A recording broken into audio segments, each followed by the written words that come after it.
It was the first day of summer, and 12-year-old Andy Dimwit was hoping to get a summer job. He just finished school, and he was hoping, okay, I'm going to earn some money this summer. And his father worked for a real estate company, Applegate Realty, selling houses and other properties.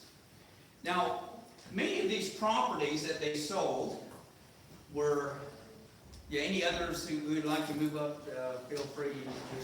The invitation is still open if you'd like to do that.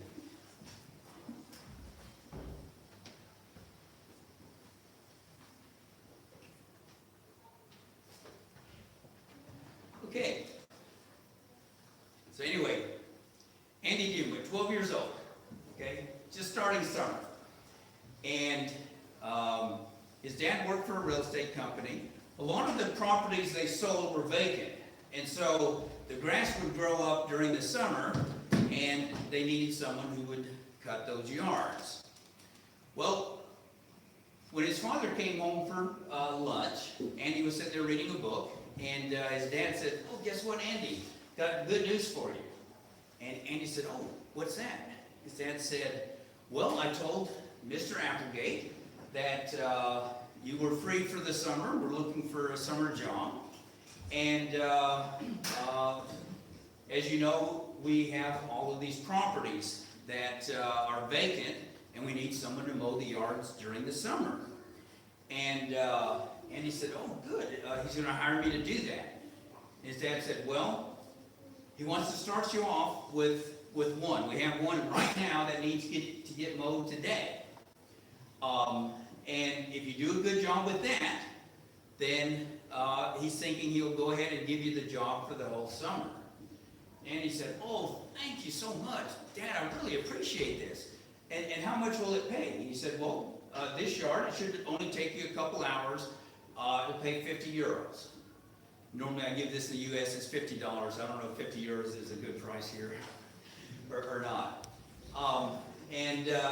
So Andy said, "Well, that sounds great." And he said, I'm going to start getting dressed right now." So he ran upstairs, got in his work clothes. They had lunch together, and then at 1, his dad left for work. Andy's mom had already gone to run some errands. And Andy started out the door to go mow the yard. It was just a block away. His dad had given him the address of where to go. And he was going to get on it right away. His dad had said that there was a family interested in looking at that house later that day. He wasn't sure when. It would probably be 6 o'clock that evening, but it might be as early as 4. And so Andy had decided, I better just get on it, as soon as lunch is over and get it done with. So he was heading out the door, and just then he noticed his best friend Tommy coming up the sidewalk with a group of other boys. And Andy said hi to them. They said, "Oh, what's happening?" He said, "Well, I got to go mow a yard." And they said, "Oh, no, we were looking forward to playing Monopoly."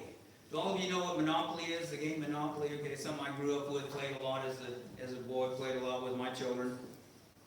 And they said, "How long is it going to take you to mow this yard?" He said, "Well, probably just a couple of hours." They said, "Well, do you have time for just one short game?" And he said, "No, I guess we could squeeze in one short game. My dad probably won't show the property till 6 this evening." So they all went inside and spread out on the living room floor. And one of the boys said, "Hey, I'll be banker." And they got all the property set up and started playing.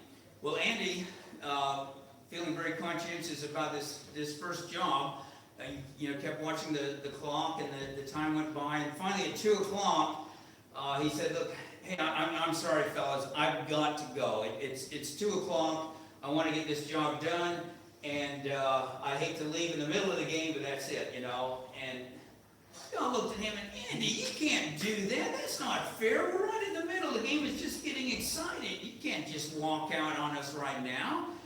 And, well, Andy said, "Well, look, I've got a job to do." And they kept pleading with him. He said, "Well, all right, maybe a half hour more, but if it's not over by then, I've got to leave." Well, so they kept playing. Well, the half hour came, and the game was still going. But Andy was doing pretty good. He had picked up Boardwalk in Park Place and had 3 of the railroads, and so he was getting pretty engrossed in the game. And so, yeah, he just kept playing. He didn't notice the time, and pretty soon 3 o'clock rolled around, and they were still in the game. And then 3:30. By now there was just 3 of them left, and Andy was in the lead. He was feeling pretty good. 4 o'clock rolled around, just him and another boy, but the game still kept, you know how Monopoly is, it can just go on and go on and go on. And suddenly the door burst open, and Andy looked up, and it was his dad, and his dad was glaring at him, and Andy looked at the clock, and oh no, it's 4:30. He said, "Oh, don't worry, Dad, I'm going to leave right now. I'll get that mowed by 6, don't worry." His dad said, "Andy, I'm afraid it's too late." So the people decided to look at it at 4, and the overgrown yard did not make a very good impression, and the couple decided they weren't going to buy the house. And he said, "Oh, Dad, I am so sorry. It will not happen again. Don't worry. Next time I will be there, Johnny on the spot." And his dad said, "Andy, I hate to tell you, but there's not going to be a next time." When Mr. Applegate heard what had happened, he decided he would give the summer job to his nephew. And looking at Andy, he said, "You know, because of a silly Monopoly game, you lost the chance to earn some real money this summer." And Andy said, "What do you mean, a silly game?" He said, "Dad, I won $8,000, and I own Boardwalk in Park Place." And that's where the story ends. Well, you're probably thinking Andy Dimwit deserves his name. He is somewhat of a dimwit, and you think probably, well, yeah, what does that have to do with me? I would never be that dumb to do something like that. But you know, the truth is most of us are Andy Dimwits. We have a real job to do here on the earth. A real job, one that involves eternity. And most professing Christians are too wrapped up in earning Monopoly money to pay much attention to it. They're wrapped up in their careers, in their jobs, and in most churches that's just real fine. But it's not fine with Jesus Christ. Turn with me to Luke chapter 19. I told you we're going to be looking at a number of Jesus' teachings this weekend. I want to start with this one, Luke 19. And we'll start with verse 12.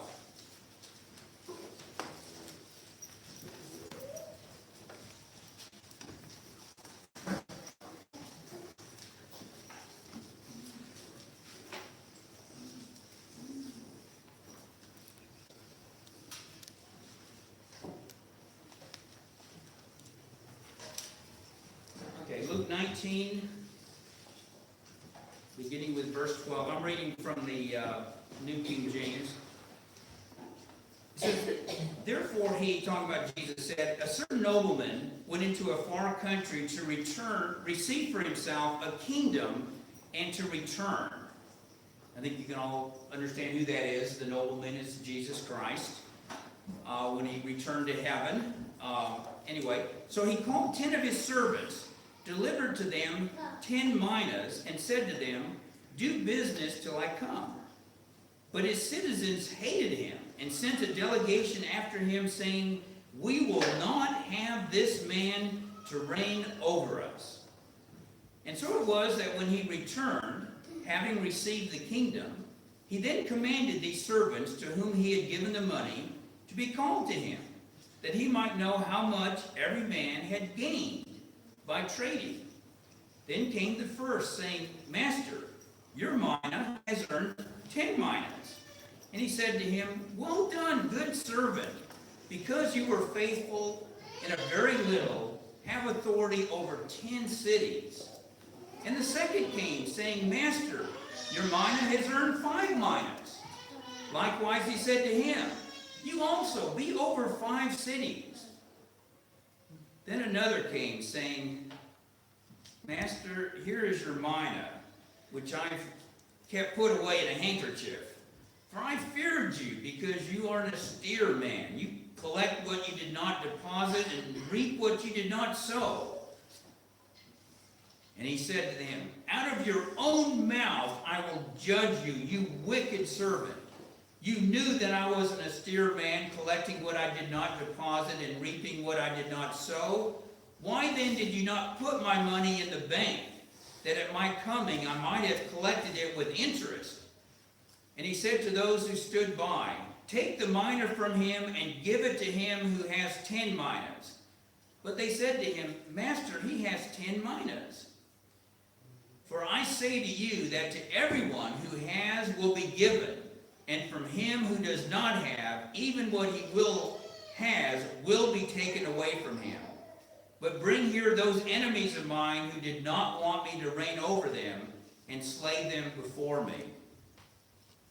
So Jesus has given us work to do. When he returned to heaven, it wasn't that, we're supposed to just carry on, get involved in the world, spend our time trying to do what we can in this here on earth, but he wants us to be busy in the kingdom. Obviously, as parents, we have families, and that's our first kingdom assignment, is to take care of our families, to provide for them, to give them training and that sort of thing. But not to make it our goal to see how prosperous we can be in this world. It's easy to slip into that. The question we should be asking ourselves is, am I doing kingdom business until Christ returns? Or what am I doing with my life? Am I primarily wrapped up in business? Where do I spend most of my time? Where does my energy and focus go in life? Or for a homemaker, is my life devoted to the service of Jesus? And again, raising children is part of that. Or am I largely wrapped up in possessions and things and in my house and how it looks and garden or whatever? And we have little time for things for Jesus Christ. What most people don't grasp is that the instant we die, all of the money that we've accumulated here on the earth turns into monopoly money. The instant we die. I mean, it's really that now, but at least serves a purpose right now on the earth. But the instant we die, as far as our life is concerned, that's it. It's monopoly money. It might do some good to those left behind, but it's of no use whatsoever to us. It's worth no more than the monopoly money that Andy Dimwood had. And yet, so many Christians, that's where their focus is. It's not on the real work. Just like Andy was so caught up in his monopoly game that he didn't do any of the work that he was supposed to do. And we can be the same way. The instant we die, our houses turn into these little green monopoly houses. I mean, that's all they are. They are of some use to the people we leave behind. But to us, I mean, that's it. It has no more value in eternity. It is gone. The car we have becomes one of those little monopoly, one of those little tiny metal cars, or maybe nowadays are made out of plastic. And that's it. All of this is just an illusion. And so the question is, when Jesus returns, or on Judgment Day, if we die before he returns, what are we going to be able to say with the minas that he has given us? He's entrusted all of us with kingdom interest, with something that we can do for his kingdom. No matter who we are, there are things that we can do. In addition to just caring for our children, as important as that is. But helping our neighbor, helping perhaps a single mother who's struggling to raise children and is trying to do what she can, the best that she can. Helping orphans, helping children from divorced families who may be being raised by a single mother or by a single father, by foster parents, by grandparents, whatever. We can reach out and do things for them. That's kingdom work. We can be sharing the gospel with other people. Teaching. I mean, there are so many different ways to be serving Christ while we're here on the earth. And that's what he's expecting. He doesn't fully explain what it means to earn 10 minas or 5 minas. I don't think we have to understand that. The point is, we're supposed to be doing something. And when he comes back, or when we meet him on Judgment Day, I mean, it's going to be very sad news if all we can say is, hey, here's your mina back that you gave me. I didn't do anything for you, but at least here it is. You can have it back. Or to say, well, here's a bunch of all the monopoly money I earned when I was on the earth. Do you want this? Is this going to do you any good? No, I think that's going to be very sad. And so it's important that right now that we make sure whatever abilities Christ has given us, whatever we can do with our resources, that we invest that in the kingdom of God. Again, it's not enough. This is, family weekend and a family seminar. But as parents, it's not enough just to do a good job of raising our children. That is a kingdom calling. And that is important that we do that. But that's not all the work that we should be doing in the kingdom. It's just that we raised a godly family, as important as that is. But we need to reach out beyond that. And who else can we be helping? And it doesn't have to be any grand thing. I mean, some of you have made big steps. Have, left the United States, have come here and, working in different ways, with the boys' home or helping the church here and all that. So I kind of feel like I'm preaching to the choir in some ways. But like I say, even if it's just helping an elderly neighbor, and I shouldn't say even, I mean, to Jesus that means a lot. It's, whatever our resources, whatever that we're able to do. But if we're so wrapped up in our businesses, if we're so wrapped up in the everyday cares of life, we have no time for that. We're like that servant. We may look at him and say, well, I would never do that, but that's what we're doing. We're basically saying, here's your money back. I had no time for you, but you can have it back. He doesn't want it back. He wants some kind of earnings that we have done for him, something for the kingdom. Not that he needs us to do that. Christ could have done all the work to start with, but it's a privilege. He's given us that privilege that we can be fellow workers in the kingdom. And if we choose to treat that privilege like it's a bother and we don't want it, well, we're not very suited for his kingdom. Well, let's get back to our story. Andy never did find a summer job. He blew his opportunity. So he ended up spending every day playing Monopoly with his friends. Well, one day his father came home unexpectedly in the middle of the afternoon. And, Andy was a little bit startled. He thought maybe he was in trouble or something. But he wasn't. His dad had a big smile on his face. And he said, Andy, you're not going to believe this. And Andy said, what? And his dad said, well, I was talking to Mr. Applegate this morning. He was asking what you're doing with your summer. This was about a month into the summer.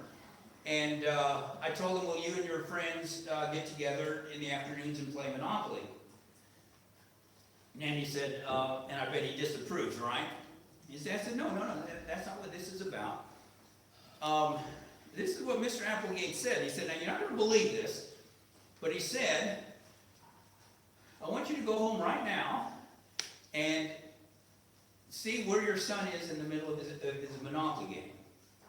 And find out how much money he has, how much Monopoly money, and how many assets he has that he can liquefy. And I will give him €1 per Monopoly dollar. I will give him real money, real euros, for his Monopoly money. €1 for one Monopoly dollar. And Andy said, what? He's going to give me real money for Monopoly money? Why would he do that? That's crazy. And his dad said, I I have my reasons. That's all he said. But I said, now is this a joke? And he said, no, this is real. I will give him real euros for whatever monopoly money he has. And Andy was just in disbelief. And but his dad said, so count up your money real fast. So, Andy started counting, and he said, okay, I've got $4,160 or euros in monopoly money. His dad said, okay, great. He's going to give you 4,160 euros. Andy's like, wow. And his dad said, okay, how many houses do you have? You can sell them back to the bank. And Andy said, sell them back to the bank? Dad, you maybe have forgotten the rules of monopoly. If you sell them back to the bank, you only get half of whatever you paid for them. He said, I'm ahead right now in the game. It looks like for the first time in weeks, I'm going to win. I've got the yellow monopoly. I've got 4 houses on each property. I mean, the people have to pay like $1,000 if they land on it, But if I sell these back, I only get half their value, and then I miss all that rent. If someone lands on my property, they don't have to pay $1,000. They'll pay, $40 or $30 or something like that. Dad, I could lose the game. His dad said, Andy, what are you talking about? We're talking about real money here. Mr. Applegate will give you real euros for your monopoly money. What are you talking about losing the game? Well, Andy fussed, but he could tell his dad was really serious. So he said, all right, well, what if I do this? Let's suppose I go ahead and take him up on his offer. He said, do I get the euros this afternoon? His dad said, well, no, this was the one condition. You have to give him your monopoly money this afternoon, but he will give you the euros at the end of summer, 2 months from now. And he said, what? Who ever heard of a ridiculous offer like that? I'd be a total fool to take him up on that. 2 whole months I have to wait? And his friends all did the same thing. Boy, what a dumb offer. Who on earth would ever accept an offer like that? And so Andy rejected the offer. He didn't get the euros. But you will be happy to know he won the Monopoly game that day. So good for Andy, huh? Well, you're probably thinking, David, that story's more absurd than the first one. Nobody would be that dumb. Well, actually, most people are. Because Jesus has offered to give us real money, eternal money, in exchange for the monopoly money that we earn here on the earth. And most Christians, no, they'd rather have the monopoly money. The real money just doesn't seem as attractive. Let me explain a little bit more. Turn with me in your Bibles back, if you're still in Luke chapter 16.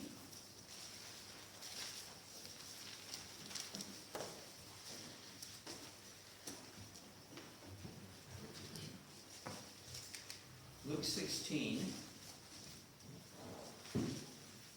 And we're going to look at verses 1 through 13. This is a parable that gets ignored an awful lot. I don't hear very many messages on it. It's one I noticed the early Christians talk about quite a bit. Let's read. It says, he also said to his disciples, there was a certain rich man who had a steward, and an accusation was brought to him that this man was wasting his goods. So he called him and said to him, what is this I hear about you?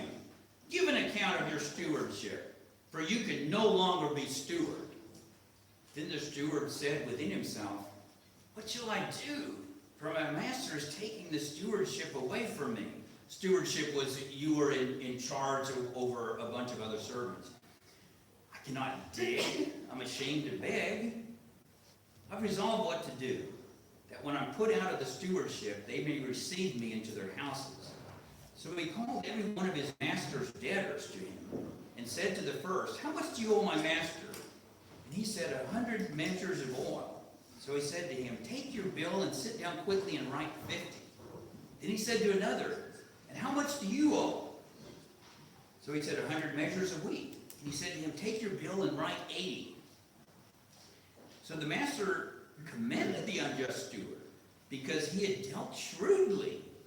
For the sons of this world are more shrewd in their generation than the sons of light. And I say to you, make friends for yourself by unrighteous mammon, that when you fail, they may receive you into an everlasting home. He who is faithful in what is least is faithful also in much. And he who is unjust in what is least is unjust also in much. Therefore, if you have not been faithful in the unrighteous mammon, who will commit to your trust the true riches? And if you have not been faithful in what is another man's, who will give you what is your own? No servant can serve two masters, for either he will hate the one and love the other, or else he will be loyal to the one and despise the other. You cannot serve God and mammon. Okay, now the parable, it sounds strange when you read it. It's like, okay, wait a minute. This guy goes out and cheats his master, and his master is pleased with him. It just doesn't seem sensible. And yet Jesus is trying to explain the reality of things and how generous our Heavenly Father is. The point of it is this man goes out and he's about to be fired.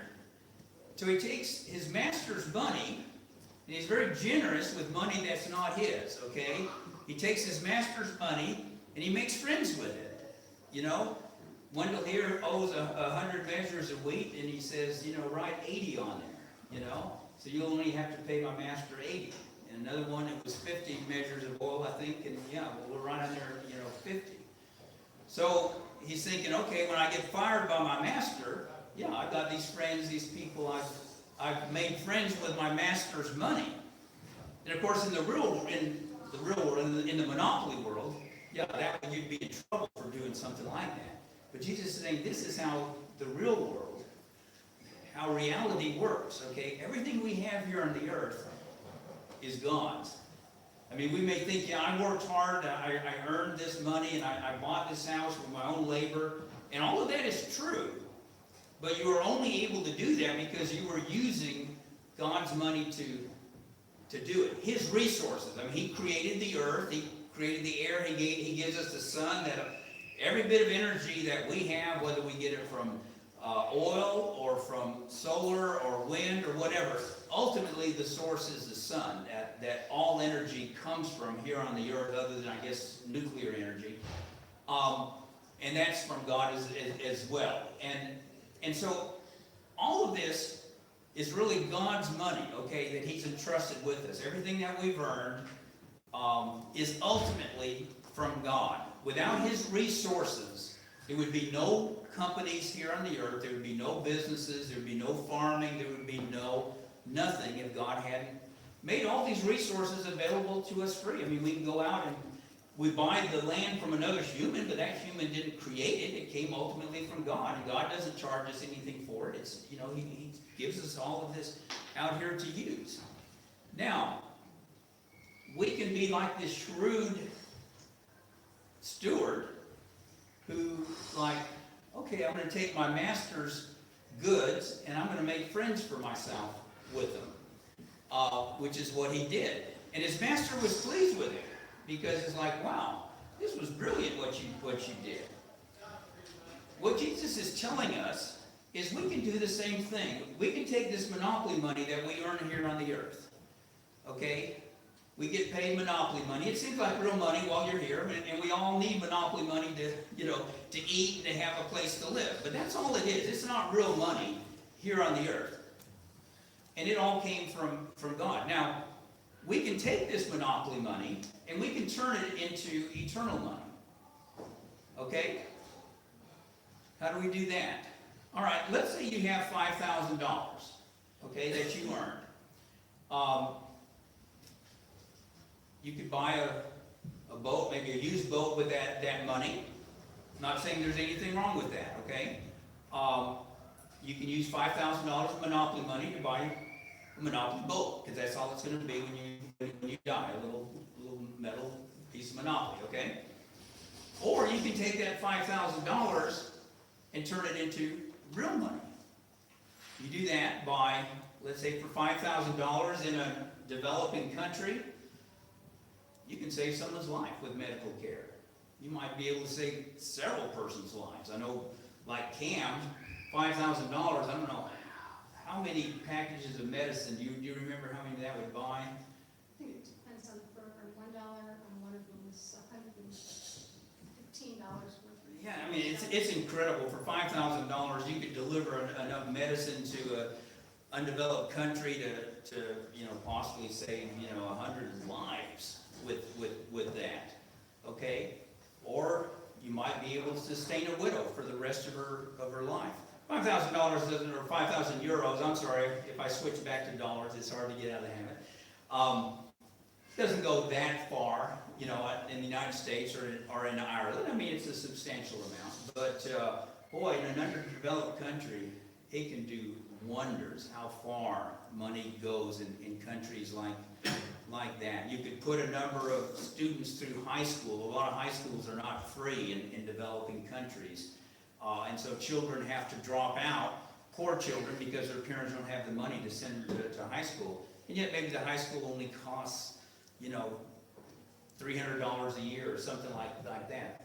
Too much money for their parents, but for $5,000 you could send, how many would that be? 30 students or whatever, 25 students to high school, and then they're going to be able to the rest of their lives earn more money, provide for their children better, be able to send their children to high school, and it just keeps going on and on and on. What you can do in God's kingdom with this money. And Jesus, what he's saying here is, when you fail, which all of us are, that these people will take you, and you have made eternal friends. They may be lost people.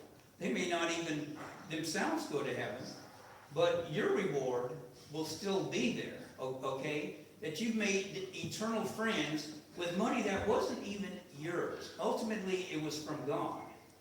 And yet God is letting you take his resources, and you go out and you give it to this poor widow or orphan or whoever, and God is pleased with you that you've taken his resources and you've made friends for yourself with his resources. And he's saying, hey, that's pretty shrewd. I like that, and I want you in heaven with me.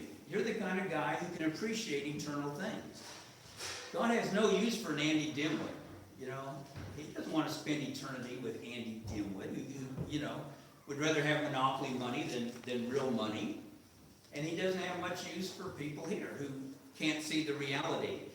And in case you think that it's just a simple thing, let's go back to what Jesus says there at the end of that parable. Look at verse 9 again. He says, and I say to you, make friends for yourselves by unrighteous mammon, that when you fail, they may receive you into an everlasting home. He who is faithful in what is least is faithful also in much. He's talking here about the monopoly money we have here on the earth. If you're faithful in this, is faithful in much. And he who is unjust in what is least is unjust also in much. Therefore, if you have not been faithful in the unrighteous mammon, who will commit to your trust the true riches? And if you have not been faithful in what is another man's, who will give you what is your own? So he's saying, if you can't take God's resources that aren't even yours, and you can't even use money that's not yours in an eternal way here on the earth, well, he's not going to give you eternal money. Because you've already shown that in what is least, in this monopoly money, you can't make good use of it. So he's not going to trust you with the true money. If you can't be faithful in what somebody else's, he's not going to give you something that's your own. We need to realize everything we have here on the earth, and not just to say this in a way of, none of this is mine. that only is meaningful if you truly treat it like it's not yours. But yeah, a lot of Christians say that, oh yeah, they'll point to their house and their car, oh yeah, none of this is mine. But yeah, if you ask them to share it with somebody else, you find out it is theirs, you know. So yeah, we don't want to just be saying, you know, nice sayings. I mean, the reality is, yeah, is it ours?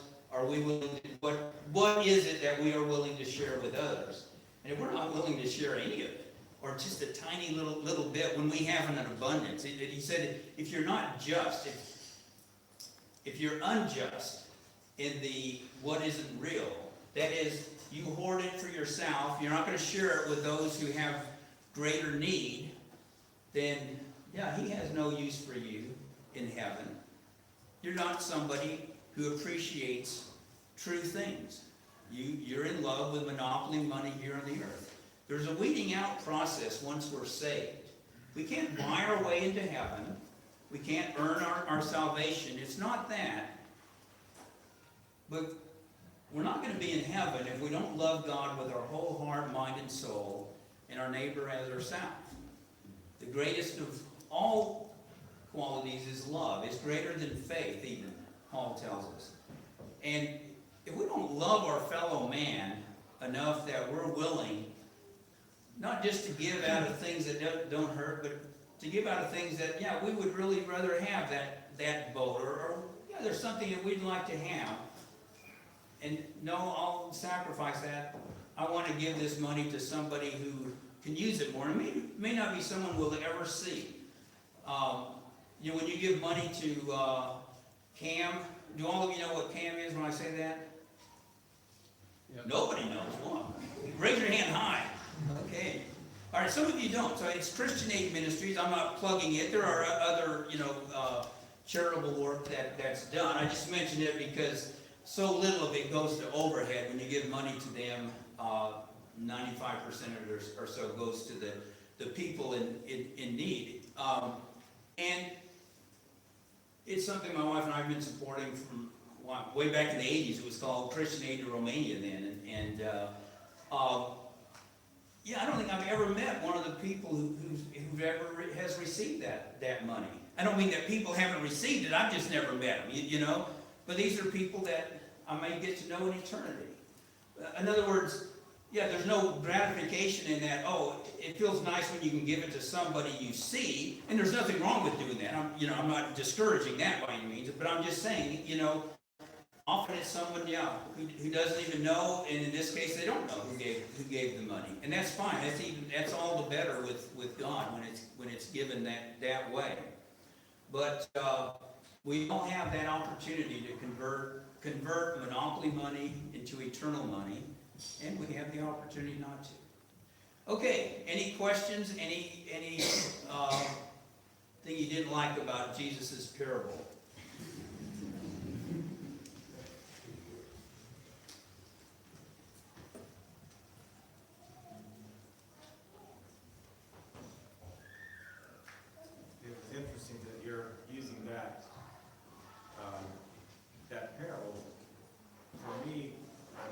Last Sunday we had, I happened to be in the States last Sunday, we had a sermon on exactly that chapter about the 10 minas. Okay. And a few of the points that were made that I hadn't thought before was it's not talent necessarily, but everybody's given exactly the same amount. And it's something of value. Mm-hmm. And there's, it was entitled, what are you going to do with your life? And it just goes right along with what you're saying. I just appreciate it. Said, what about you, son? What are you planning on making of yourself? Was one of the messages. Right. And another one, each one of us is given the same amount, the same responsibility, the same need to do something with what has been given to us. What are we going to do with it? And we need to invest it. And also, the one that was condemned for what he did was not the one that only made 5 minas, but the one who didn't do anything with his. Right. Right. He did absolutely nothing. It sounds like Jesus would have accepted if he just earned some interest on it. So it's not like he's making, huge demands on us. Although the more we do, obviously, there are greater rewards. The one who earned 10, he said, he would put him over 10 cities. The one with 5 over 5 cities. So he does appreciate the work that we do here. But yeah, if the other one had just put it in the bank, he said, but he wouldn't even do that. Just do nothing. Just sit on it, And that's a terrible thing, to do nothing for the kingdom of God whatsoever, And just use our time here on the earth like it's here for our benefit, not for God's, There's really, he leaves no excuse if you're not even willing to do something to earn some interest for God's kingdom, then that's pretty bad, It shows you have a wrong attitude towards Christ, that you're basically saying you don't deserve anything from me, and that's what that servant was saying. Thank you. Anybody else? Yes? You talked about buying this 5,000-euro boat as an example. So at what point or what determines, is there ever a time that a person or a family can purchase something, not necessarily a boat, but that idea, where that is, used for yourself, something extra that would give some recreation or something, but it's nothing that you need, it's just an extra. Yeah, I'm glad you asked it, because I meant to explain that a little bit more. I wasn't saying it's wrong to buy a recreational boat, It's a decision that you have to make, before God. But he doesn't require us to live an ascetic life, but we can, if we do it out of love. There's no point in any of this, as Paul said, if I give everything I have to the poor, but don't have love, it profits me nothing, So, the motivation has to be our love for our fellow man and our love for Jesus Christ. So, it would be, I would hate to have like a rule, you can't buy something that's not a necessity.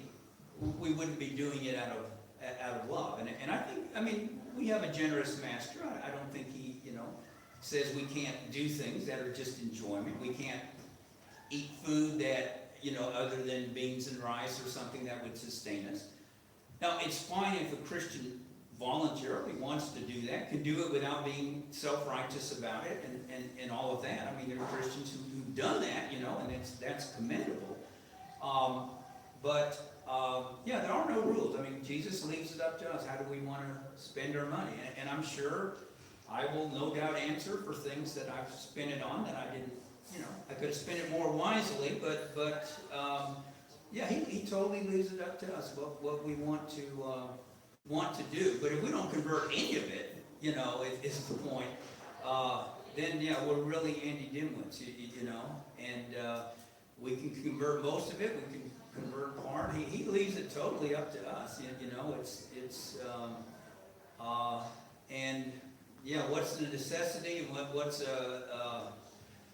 whatever, I don't know. In the United States, almost nothing probably I spend money on is a necessity, or it's stuff that, at least, I go to Honduras twice a year, and so much of what my money goes to the United States would be considered a luxury in Honduras. They wouldn't look at, a refrigerator is not a necessity there, and, we would probably tend to look at it as a necessity, I don't look at air conditioning as a necessity, but I tend to look at it, in the United States as something strongly desired in any way. Honduras, it would be, almost nobody would have it, there. So, I don't know.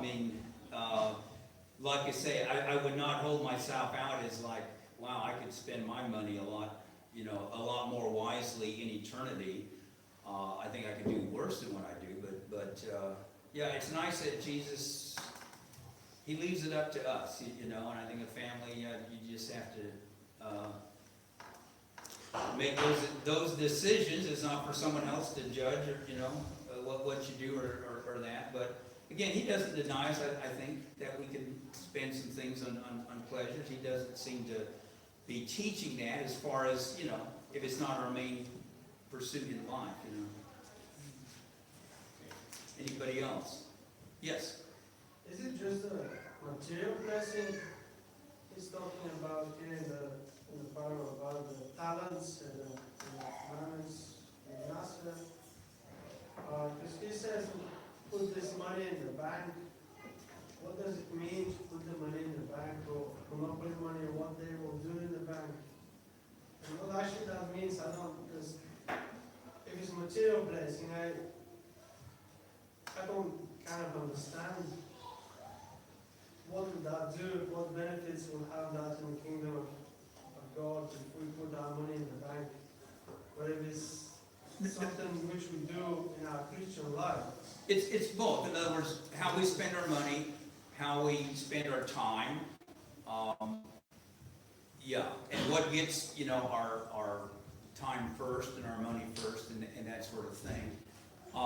He doesn't explain, you know, what the minas are, or in the parable of the talents, what the talents are. The talents were silver coins.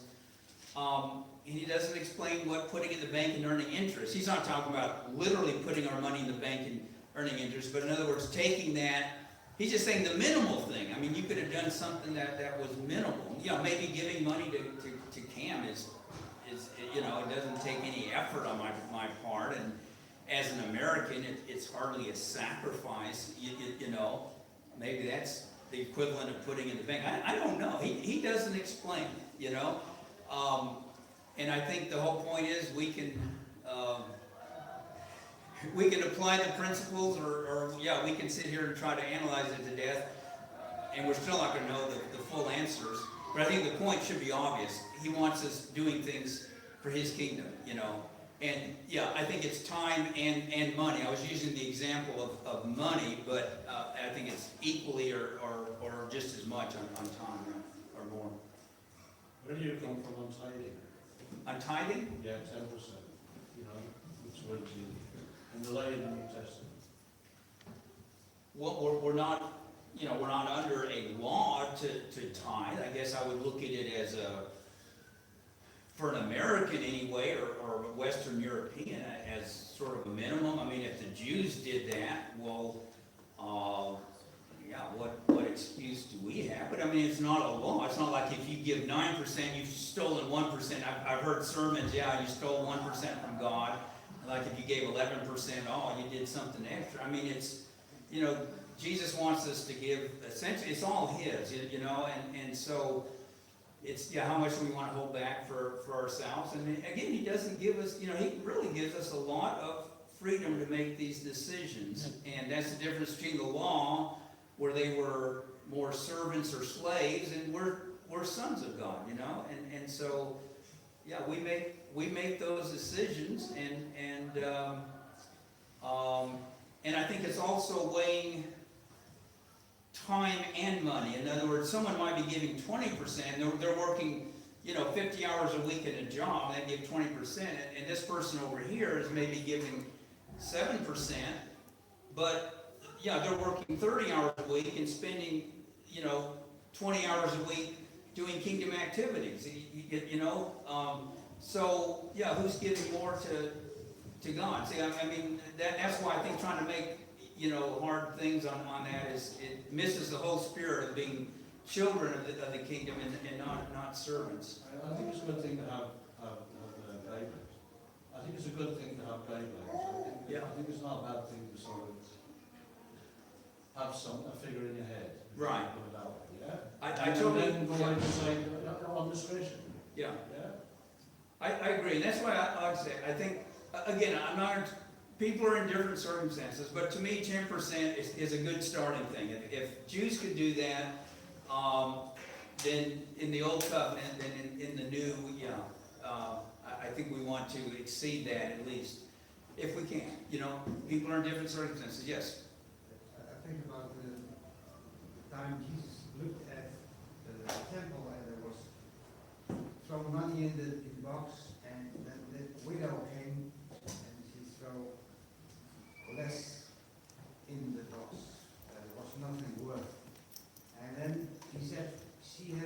thrown more in it as the other ones who might put in a tent, because they put in what they had spare, but she put in everything she had. I think that's the essence of giving, is not to, okay, I have my boat, I have this, and then I give something.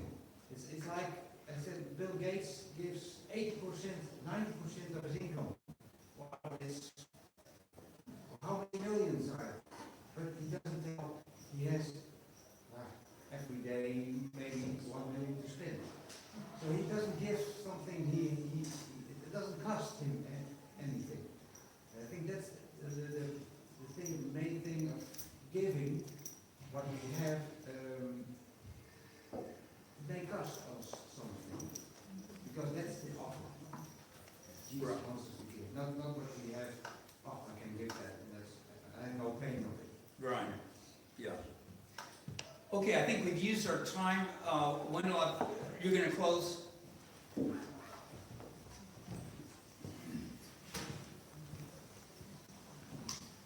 Thank you very much, David, for that, and why don't we just stand, and we'll just close here with just a prayer, and then we'll move down the downhill. Father, we thank you for this opportunity to sit together to hear from your word. I pray that you will continue to direct our hearts and lives.